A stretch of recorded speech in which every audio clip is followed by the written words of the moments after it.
আসসালামু আলাইকুম। আমরা ১৯৭১ সালের পরে ২০২৪-এ এসে দ্বিতীয়বার আমরা স্বাধীনতা অর্জন করেছি।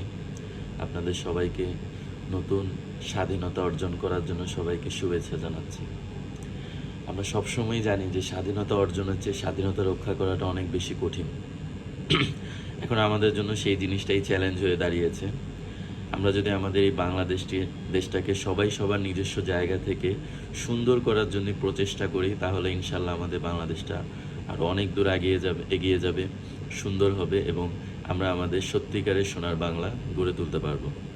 তো এজন্য আমাদেরকে যেটা করতে হবে, দেশের পরিবর্তন করার আগে প্রথম পরিবর্তনটা আসলে নিজেদের মধ্য থেকেই করতে হবে, নিজেকে পরিবর্তন করতে হবে।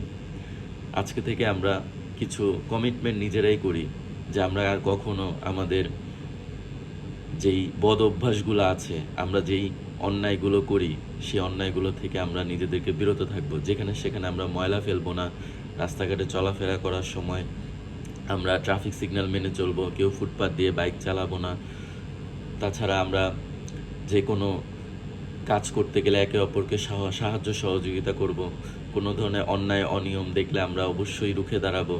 ১ টাকাও ঘুষ দিব না কোনো কাজের জন্য। যে কোনো কিছুতে আমরা সবসময় এটা মনে রাখবো যে আমি একটা মানুষ, আমি আমার বিবেক দিয়ে যে কাজটা করতেছি এটা ভালো না খারাপ, এই জিনিসটা আগে আমরা চিন্তা করব। তাহলেই দেখবেন আমরা যদি নিজের বিবেককে প্রশ্ন করে আমরা আমাদের কাজগুলো যদি করি, তাহলে অবশ্যই নীতি নৈতিকতার মধ্য দিয়ে আমরা ভালো থাকব, আমাদের দেশটাও ভালো থাকবে।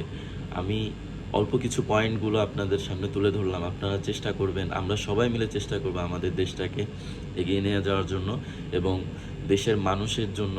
এখন অনেক মানুষ আছে যারা বিভিন্নভাবে অভাবগ্রস্ত আছে, তাদেরকে সাহায্য করার জন্য। আমার আশেপাশে যে ভাইয়েরা আজকে এতদিন বিভিন্নভাবে আমাদের ওপর অনেক ধরনের অন্যায় অত্যাচার বা জুলুম হয়েছে দেখেও চুপ ছিল, আজকে থেকে আমরা আমাদের অন্যায় অত্যাচারগুলো চুপ থাকবো না, আমরা সাহায্য করব সবাইকে, চেষ্টা করব সবাই সবার জায়গা থেকে একজন ভালো মানুষ হওয়ার জন্য। আর কারো প্রতি কোনো ধরনের হিংসা বিদ্বেষ রাখবো না। আমার এই সোনার বাংলাদেশ, নতুন বাংলাদেশে কারো প্রতি কোনো ধরনের অত্যাচার হবে না, কারো প্রতি কোনো ধরনের অবিচার হবে না, ন্যায় বিচার প্রতিষ্ঠিত হবে। সবাই সবার দিকে মানবতার দৃষ্টিতে তাকাবো এবং সবাই আমরা আমাদের দেশটাকে এগিয়ে নিয়ে যাব। সবাই সবার নিজের অবস্থান থেকে দেশকে এগিয়ে নিয়ে যাওয়ার জন্য চেষ্টা করুন।